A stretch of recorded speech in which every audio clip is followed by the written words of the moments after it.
Bonjour à tous, avec l'aide de Dieu, nous allons étudier le Rambam, le 25e chapitre des lois de Mechira, des lois relatives à la vente. Perek Hamisha ve'esim halacha Aleph. Hamocher davar sheyesh lo tashmishin. Celui qui vend un bien qui a des accessoires à ce bien. Le macharet tashmishin, il n'a pas vendu les accessoires aussi. El haimkan peresh uniquement s'il a dit explicitement. Encore une fois, dans ce chapitre, le Ram va nous dire quels sont les biens, et il va nous dire quels sont les accessoires qui sont oui vendus ou pas. Quand je dis encore une fois, le Ram va nous dire, parce que tout ce que le Ram nous dit, c'est dans un endroit où il n'y a pas de manière explicite qu'est-ce qui est oui vendu avec, ce qui n'est pas vendu avec, alors qu'est-ce qui rentre dans ce nom-là, dans ce bien, et ce qui n'est pas inclus dans ce bien. Qu'est-ce comment ça? Nos différents exemples. Hamocher et abayit, celui qui a vendu la maison, le macher et ayatzia chez sivot abayit. Il n'a pas vendu la galerie qui se trouve autour de la maison. Même dans un cas où la galerie, elle est ouverte à la maison, c'est-à-dire que de la galerie, on peut passer directement à la maison, malgré cela, on dit que la galerie a sa propre importance, elle est différente de la maison, il a vendu la maison et non pas la galerie. Dans quel cas ça s'applique qu'il n'a pas vendu la galerie? Si la largeur de cette galerie qui est autour de la maison fait 4 coudées ou plus, donc ça a une importance à part en soi-même, ce n'est pas inclus dans la maison. Aval parot misem, si la largeur était moins que 4 coudées, dans ces cas-là, ça fait partie de la maison parce qu'il n'a pas une importance en soi-même, et donc c'est vendu avec la maison. Encore une chose qui est vendue avec la maison, de même, l'étage qui est sur la maison, et qui est ouverte à l'intérieur de la maison, ba'aruba, à travers un trou, b'maziva tabayit, qui est sur le toit de la maison, donc la maison ici c'est le rez-de-chaussée, et il y a une pièce donc qui est au-dessus, et comment on rentre cette pièce, donc c'est à travers la maison, ça fait partie de la maison. Lorsqu'il a vendu la maison, il a vendu aussi cet étage qui est au-dessus. Halachabet, hamocher et abayit, celui qui vend la maison, le macher et acheder shelifnim mimenu, il n'a pas vendu la pièce qui est destinée au dépôt qui se trouve à l'arrière de la maison. Même si le vendeur dans le contrat de vente, il a indiqué à l'acheteur les limites extérieures qui incluent a priori également cette pièce. Par exemple, imaginons que lorsqu'il a voulu lui désigner où se trouve donc la partie sud de la maison, il lui a dit voilà, dans la partie sud de la maison, après ça, donc il y a une pièce où on dépose des choses, et après cela, il y a un jardin. Et qu'est-ce qu'il lui a indiqué dans l'acte de vente? Il lui a indiqué le jardin. Ce qui peut tromper à faire penser que la pièce de dépôt qui se trouve entre la maison et le jardin est inclus dans l'acte de vente. Malgré cela, on ne dit pas qu'il a inclus aussi cette pièce-là, bien qu'elle est dans les limites qu'il lui a montrées. Encore une chose, velo et tagal, celui qui vend la maison, il n'a pas vendu le toit. Si le toit, il a un parapet de 10 tfachim, un tefar, c'est 8 cm, donc c'est environ 80 cm, on doit faire un parapet autour du toit pour que la personne ne va pas tomber. Il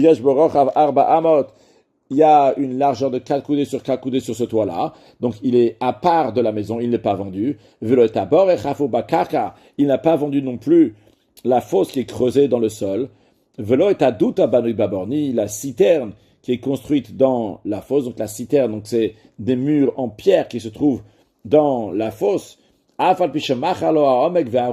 Même s'il lui a vendu la profondeur et la hauteur de la maison. Comme ça, il lui a dit, je te vends la profondeur et la hauteur, que Moshe Béanu, comme on a appris dans le chapitre 24, que quand il dit, je te vends la profondeur et la hauteur, il n'a pas vendu la fosse et la citerne qui se trouvent dans des profondeurs et les immeubles qu'il peut y avoir au-dessus de la maison. Il lui a vendu uniquement, on avait dit, donc le sol qui est en dessous, qui peut creuser et qui peut construire au-dessus. Halacha Gimel, v'tzarich hamocher liklot derech min halokeach kedei leikanes leborze le dout sheshir.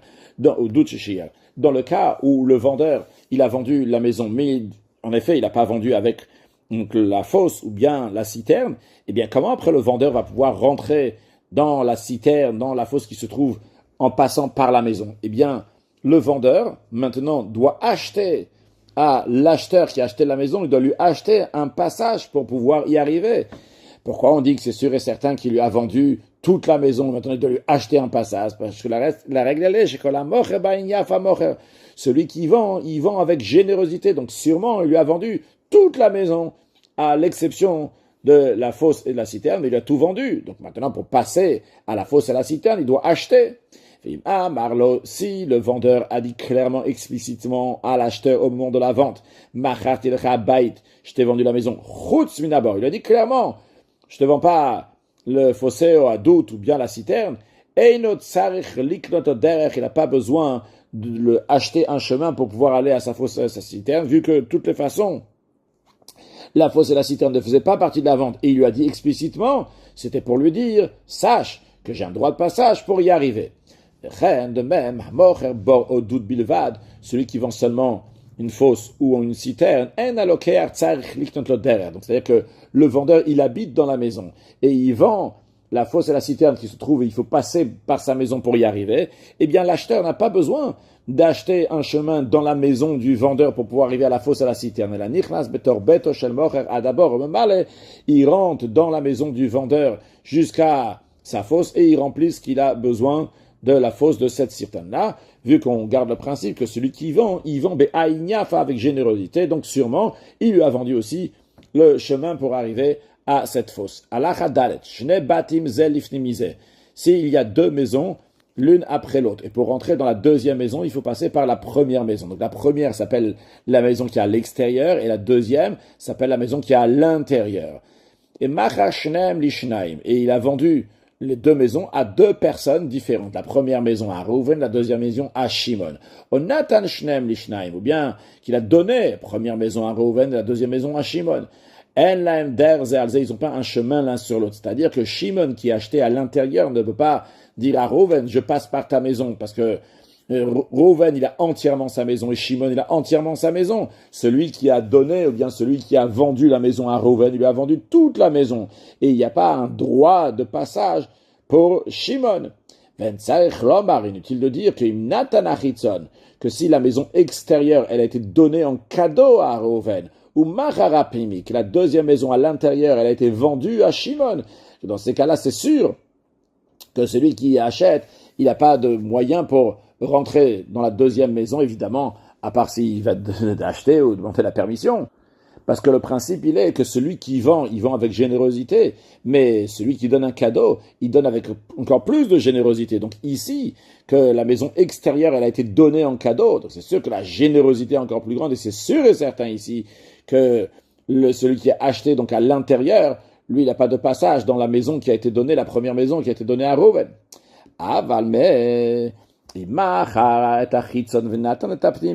S'il a vendu la maison extérieure et il a donné la maison à l'intérieur, dans ces cas-là, yeshlo derer.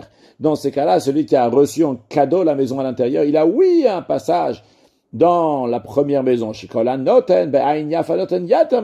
que tous ceux qui donnent un cadeau, ils donnent avec générosité encore plus que le vendeur.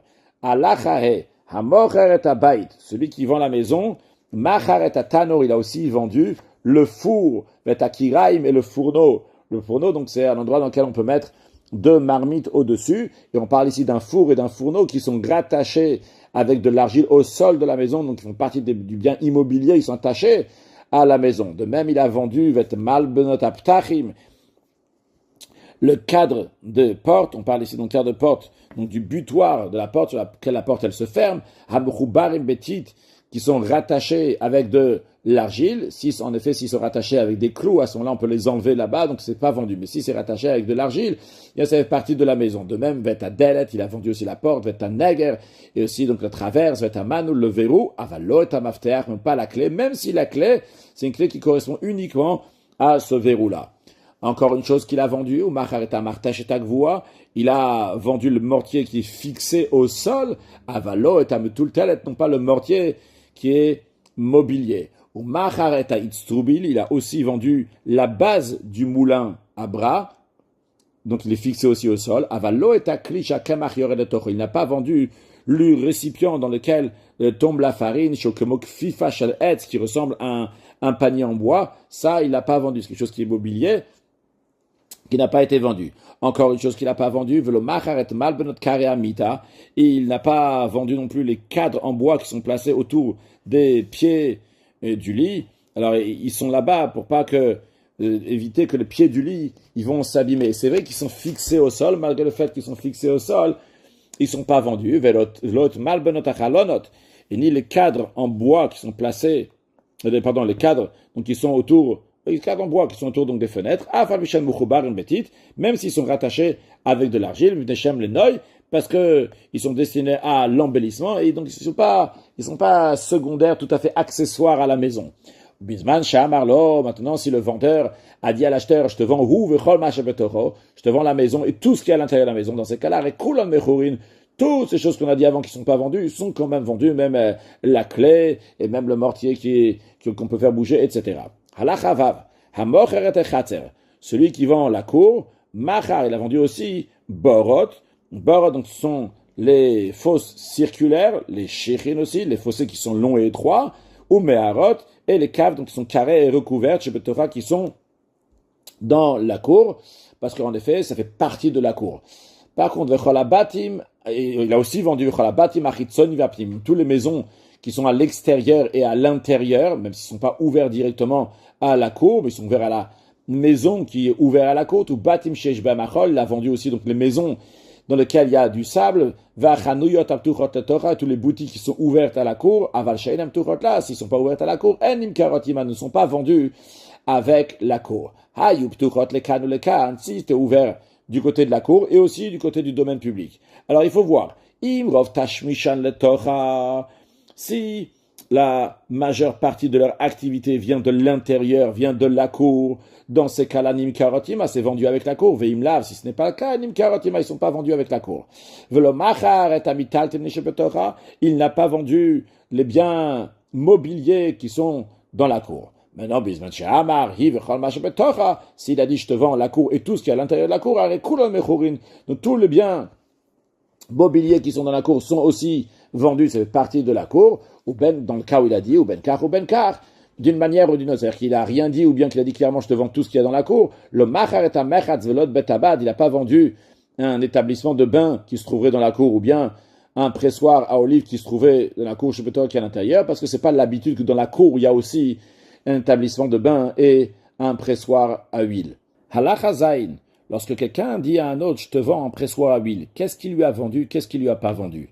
Alors tout d'abord, avant de voir les ustensiles, voyons comment on fait de l'huile. Il y a 3 étapes. La première étape, c'est qu'on écrase les olives, on les met dans des paniers, il y a l'huile qui coule, et ça va dans des récipients. Deuxième étape, après on met sur les olives une poutre qui est très lourde, ça s'appelait un bad, justement d'où vient l'expression de bet habad, pour essorer, pour faire sortir donc la majorité de l'huile qui se trouve encore dans les olives. Après troisième et dernière étape, on va broyer les olives avec une meule, et pour cela, donc, on va mettre au-dessus donc aussi la kora, la poudre, pour faire sortir le reste de l'huile. Sur le texte de Halacha Zayin, Hamocheret betabad, celui qui a vendu un pressoir à huile, Machareta even agdola, il a aussi vendu la grande pierre Abnouya Ba'aret qui est construite, qui se trouve sur le sol, chez Toch Animalea Zetin, sur lequel on va broyer les olives. Donc il s'agit ici de la meule inférieure qu'on peut voir dans l'image aussi bien de droite et de gauche que nous avons ici. Donc c'est le Aleph, c'est ce qui est sur le sol. Donc c'est une pierre donc, qui reste comme ça sur le sol, qui est vendue avec le pressoir à huile. De même, il a vendu Veta Klonsot. Il a vendu donc les poutres chez le Erez en cèdre, chez Somchim Baem et Trinaterichaim, sur lesquels on s'en sert de support quand on va broyer les olives. On peut voir dans les 2 images, c'est le bête. Donc c'est des grands morceaux de bois, donc ils vont faire une sorte d'équilibre comme ça. D'où l'expression chez Somchimbem qu'on s'appuie sur ces bois au moment où on va écraser les olives. Vetaye Kavim, il a aussi vendu les récipients dans lesquels l'huile va aller. Donc ici, dans les images, c'est le guimel qu'on voit ici. Bon, c'est pas obligé de dire comme dans l'image. Ça peut être aussi donc des citernes dans lesquelles vont tomber directement, on va couler l'huile là-bas. Il a vendu aussi les ustensiles, les récipients dans lesquels on met les olives qui sont écrasées, ce qu'on appelle dans la Gemara maferot, qu'on peut voir ici dans les images, dans le Dalet. Il n'a pas vendu la meule supérieure. Dans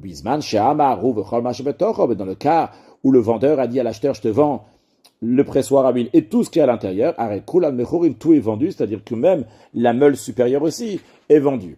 Ceci dit, ou ben kar, d'une manière ou d'une autre, c'est-à-dire qu'il a vendu juste comme ça sans précision, ou bien qu'il a vendu en précisant qu'il vend le pressoir et tout ce qu'il y a à l'intérieur, quoi qu'il arrive, le mahar et akovshim shemechavshim baem azetim, il n'a pas vendu les blocs, donc ce sont des planches en bois assez fortes dans lesquelles on va presser les olives, comme on peut voir ici dans l'image de gauche, le vav, la planche qui rajoute dans la pression des olives. Velota galgal, il n'a pas vendu la roue non plus, qu'on peut voir dans l'image de droite. Dans le zayn, l'image qu'ils ont mis, c'est de galgal. Le galgal peut vouloir dire aussi donc une roue sur laquelle il y a une corde et qui sert comme ça, comme une sorte de grue pour faire monter et redescendre des choses lourdes sur les olives. Velota kora, il n'a pas vendu non plus la poutre qu'on met sur les olives, qu'on peut voir dans l'image de gauche, le chet. Velota sakin, il n'a pas vendu non plus les sacs en toile de poil de chèvre, et non plus, Velota Martsuv, il n'a pas vendu les sacs qui sont faits en peau. Halachachet, Amarlo, si le vendeur a dit à l'acheteur, Betabad vechol tashmi shav animocher lecha, je te vends un pressoir à huile avec tous les accessoires.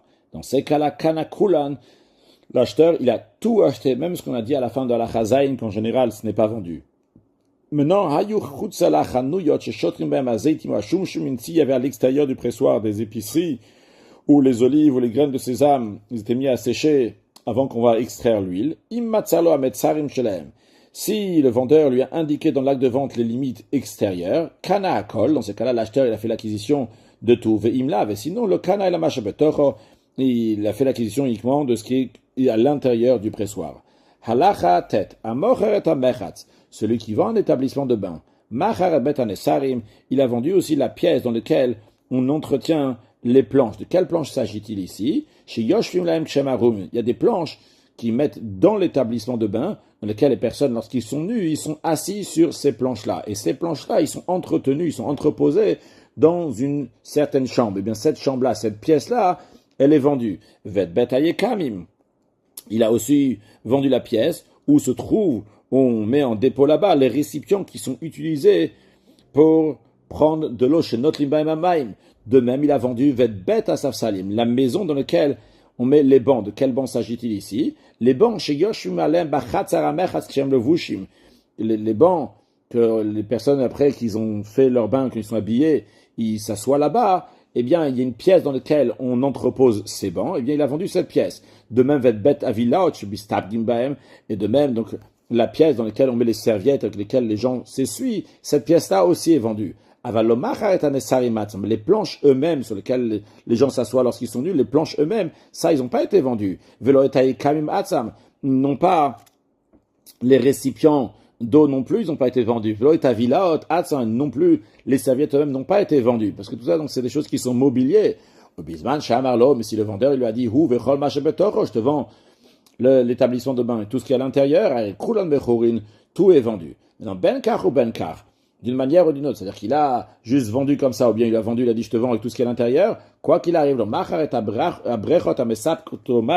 il n'a pas vendu les réservoirs qui fournissent de l'eau, même si c'est des réservoirs qui fournissent de l'eau, qui sont utilisés en été aussi bien qu'en hiver.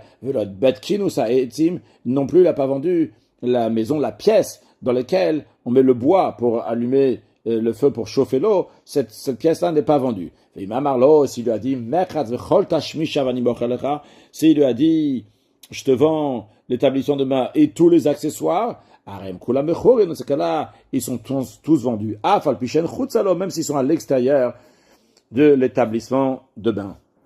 Conclure avec un mot de chassidout, lorsqu'on presse l'olive, c'est normal qu'il y a de l'huile qui sort. Lorsqu'on oppresse un juif, alors c'est normal, c'est plus facile que le juif va servir à Kadosh Baruch Hu pour se renforcer sur l'oppression.